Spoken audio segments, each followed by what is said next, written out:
रामकृष्ण हरी. आज सकाळी व्लॉग्स न स्टार्ट करता मी केला आहे संध्याकाळी चालू. आणि सामान आणायचं होतं म्हणून थोडंसं बाहेर पडलं होतं संध्याकाळी. तर थंडी फारच वाढली होती, त्यामुळे मी मुलांना वगैरे पॅक करून मी पण स्वेटर घालून चालली होती थोडं सामान आणायला. त्यानंतर ना मग घरी आलो. घरी आल्यानंतर मुलांना मी खायला घातलं आणि त्यांना मी झोपवलं. आणि मग त्यानंतर ना मला आली होती चहाची तलप. म्हणतात ना, चहाला वेळ नसते पण वेळेला चहा मात्र हवाच, तसंच काहीचं झालं होतं. आणि मग मी बनवला स्पेशल माझा कडक असा अद्रकवाला, खूप जास्त अद्रकवाला, वेलची आणि मलाईवाला चहा. आणि हा चहा मस्त उकळून वगैरे घेतला, मग त्यात वेलची टाकली आणि खूप छान उकळून झाल्यानंतर ना दूध ॲड केलं.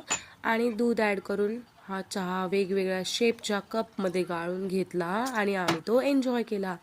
तुम्हाला माहिती आहे, मलाईवाला चहा पिऊन बघा, खूप मस्त लागतो. कोणाकोणाला आवडतो नक्की कमेंटमध्ये सांगा. आणि तुम्ही आता बघा घड्याळाचे किती वाजलेत.